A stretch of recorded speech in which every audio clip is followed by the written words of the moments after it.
Hi everybody! 안녕하세요. 박세정입니다. 자, 우리 시각으로 오늘 새벽 조 바이든 미국 대통령이 민주당 대선 후보직에서 전격 사퇴를 발표했죠. 오늘 아침부터 방송국에서 엄청 전화를 지금 받고 있고요. 또 우리 시청자분들이 DM도 너무 많이 보내주셔서 제가 지금 이동 직전에 차 안에서 급하게 영상을 찍고 있습니다. 자, 이번 사태가 어떻게 된 건지 아주 간단하게 정리를 해드릴게요. 먼저 바이든이 소셜미디어 X를 통해서 발표를 했어요.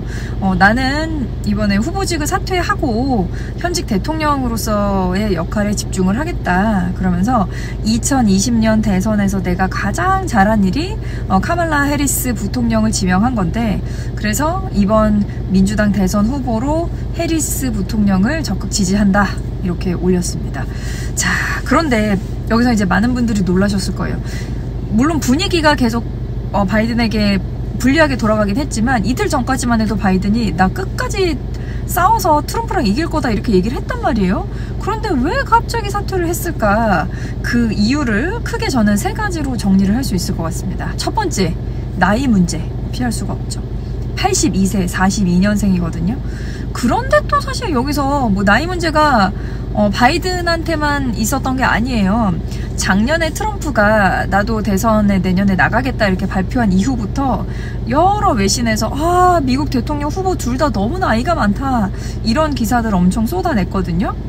바이든이 42년생, 트럼프가 46년생, 82세, 78세 뭐 그렇게 크게 다른 것도 아닙니다. 그런데 바이든의 이 나이 이슈를 완전 부각시킨 사건이 있었죠. 바로 첫 TV 토론. 그 영상 보셨어요? 바이든 엄청 버벅거리거든요. 실수도 많이 하고 대답을 잘 못해요. 그래서 그 TV 토론 끝나고 나서 분위기가 완전 뒤집혔는데, 그때 당시 이제 CNN이 이런 기사를 냅니다. 바이든하고 트럼프하고 딱 4살밖에 차이가 안 나는데 토론 보니까 그 나이 차이가 엄청 크게 느껴지더라. 그리고 CNN이 그 TV 토론 끝나고 나서 유권자들 상대로 설문조사를 했거든요. 이번 TV 토론에서 누가 승자인 것 같아? 그런데 무려 67%가 트럼프가 승자다 그렇게 답변을 했고, 응답자의 33%만이 이제 바이든이 승자다 이렇게 답변을 했습니다. 그때 이제 고령 리스크가 완전 부각이 된 거죠. 자, 두 번째 이유, 트럼프 피격 사건. 엄청난 이슈를 모았죠. 참 이게 운이라는 게 이런 건가 하는 생각이 들어요. 그때 이제 트럼프가 귀에 총을 맞고 나서 막 경호원들에게 둘러싸여 나가면서 마치 파이팅 하듯이 막 손을 이렇게 주먹을 들었잖아요. 그때 당시 거기 모여있던 유권자들이 USA, USA 막 이렇게 외쳤단 말이에요. 그때 제가 이제 소셜미디어에 타임 사진을 올리기도 했는데 정말 상징적인 사진이 나와 버렸습니다. 마치 그 사진이 이제 올해 미국 대선의 결과를 말해주는 것처럼 그렇게 여겨질 정도였죠. 실제로 그 사건이 있은 다음에 트럼프 지지율이 엄청 올라갔어요. 근데 이제 유권자들 상대로 조사를 했는데 바이든 지지율이 47% 나왔고 트럼프가 52% 나왔거든요. 이렇게 대선 랠리에서 둘 사이가 5% 이상 벌어졌던 게 이번이 처음이었기 때문에 그것도 또 크게 분위기 전환에 작용을 했습니다. 자, 그런데 이렇게 뭐 나이 문제, 트럼프 피격 사건 이런 거를 다 차처하고라도 제 개인적인 생각으로는 요 세 번째 이유가 제일 크게 작용하지 않았을까 싶어요. 바로 오바마. 얼마 전에 이제 타임에서 이런 기사를 냈어요. 오바마하고 클린턴이 바이든에게 이제 사퇴하라고 얘기 좀 해야 된다. 너네 이 역할이 참 중요하다. 이런 기사가 나왔었고요. 근데 그러고 나서도 사실 오바마는 전혀 흔들림이 없어 보였고 바이든도 엄청 강한 의지를 보였죠.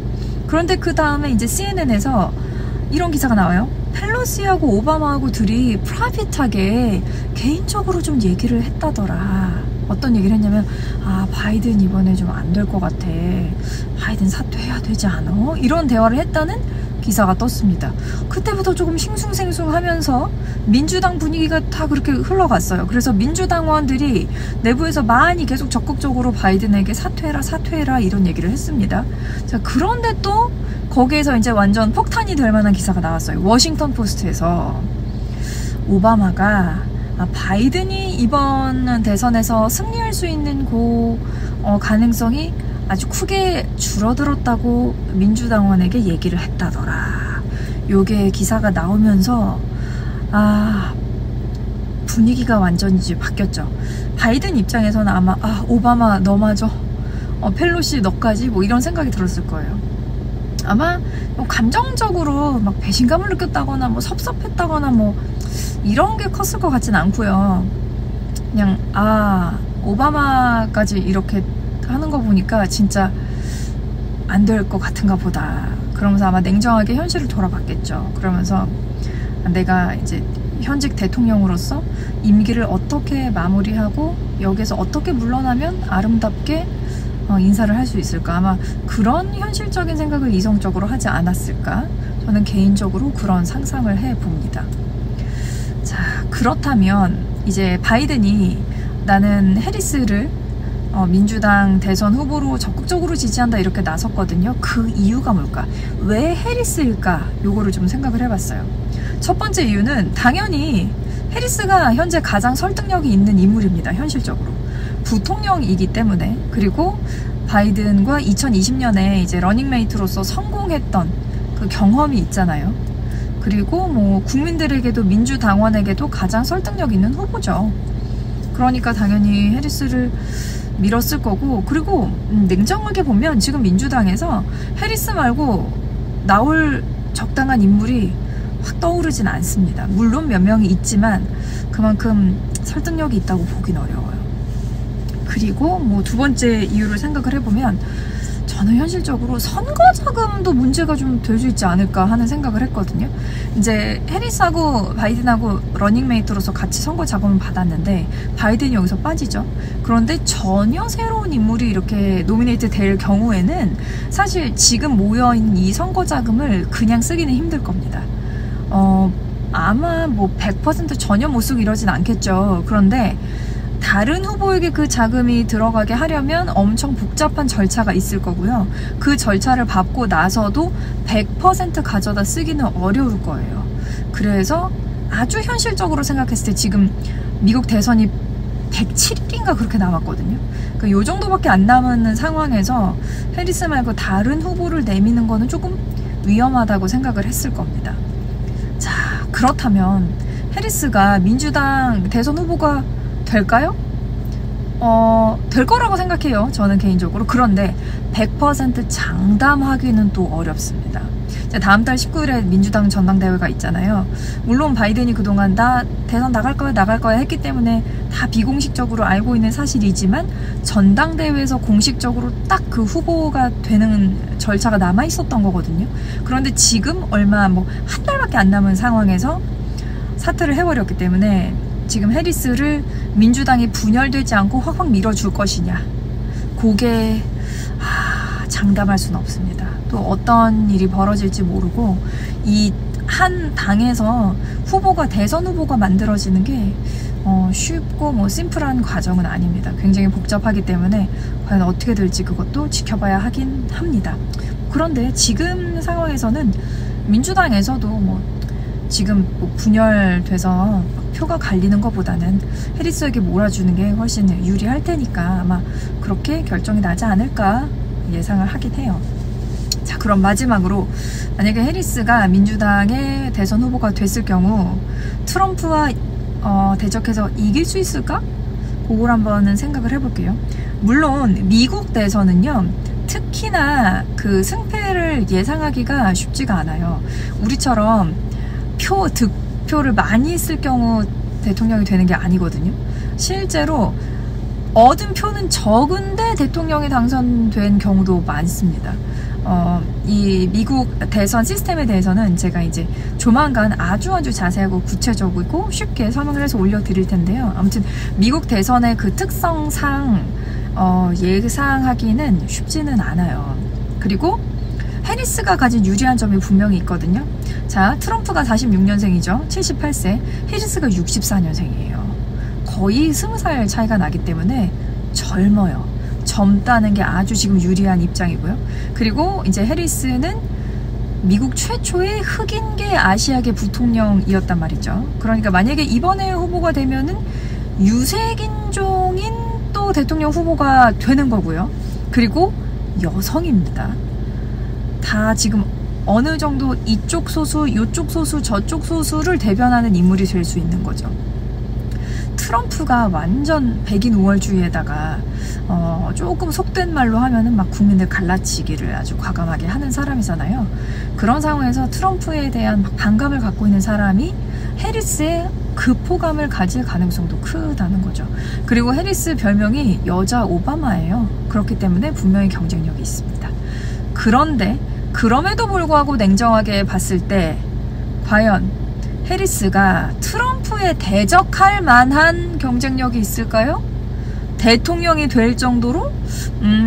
그건 또 아니라고 봅니다. 왜냐하면 해리스가 뭐 그렇게 이미지가 나쁘진 않은데요. 부통령으로서 인지도가 엄청난 것도 아니고 인기가 엄청난 것도 아니에요. 사실 현실적으로. 바이든 한번 생각해보세요, 여러분. 오바마가 대통령이고 바이든이 부통령일 때 인기 엄청 많았죠. 인지도 완전 최고였죠. 둘이 막 브로맨스로 막 인기를 몰이를 했단 말이에요. 그러니까 스무스하게 바이든이 대통령이 이제 후보가 되는데 큰 무리가 없었습니다. 그런데 해리스의 경우는 달라요. 부통령인데 그렇게 임팩트가 있는 부통령이 아닙니다. 그래서 제 개인적인 예상으로는 해리스가 물론 경쟁력이 있지만 트럼프를 이길 가능성이 크지는 않다. 이렇게 생각을 합니다. 트럼프가 이제 바이든이 사퇴하는 그 글 보고 바로 얘기했잖아요. 해리스 바이든보다 더 이기기 쉬울 것 같은데 이런 얘기 했고요. 그리고 이제 바이든에 대해서 미국 최악의 대통령이었다 막 이런 얘기를 했어요. 뭐 그 얘기를 하는 거죠. 이제 작년 재작년에 막 미국 인플레이션이 엄청 났으니까, 너무 심했으니까, 뭐 30몇 년 만에 자이언트 스텝을 밟을 정도였기 때문에 이제 트럼프는 아마 해리스가 민주당 대표에서 대선 후보가 되면 그냥 계속 그거 밀어붙일 겁니다. 왜냐면 해리스와 바이든이 뭐 다른 인물이긴 하지만 바이든하고 해리스하고 둘이 대통령 부통령으로 같은 행정부에서 간 거 아니에요. 둘이 같이 했으니까 야 너 이거 못했어 이거 못했어 최악이었어, 아마 그런 언론 플레이를 할 거예요. 아마 정말 흥미진진해집니다. 사실 TV 토론 전까지만 해도 바이든이 될 거라는 전문가들의 분석이 더 많았거든요. 역시 대선은 이렇게 흥미진진하네요. 특히 미국 대선은 아주 드라마틱합니다. 마지막으로 만약에 트럼프가 대통령이 된다면 저는 개인적으로 걱정이 돼요. 뭐 정치색 이런 거 다 필요 없고요. 뭐 공화당, 민주당, 뭐 보수, 진보 이런 거 다 떠나서 저는 트럼프라는 인물이 지닌 위험성에 대해서 아주 크게 생각을 하고 있는 사람이기 때문에 그게 걱정이 됩니다. 특히 저는 환경 문제가 제일 걱정이 돼요. 트럼프가 막 기후변화 뻥이다 이런 얘기 하잖아요. 그리고 지난번에 트럼프가 대통령 되자마자 파리 협약에서 탈퇴했거든요. 과연 이번에 대통령이 되면 또 어떤 위기가 국제사회를 덮칠지 걱정이 됩니다. 여러분, 그럼 저는 이만 인사드릴게요. 안녕.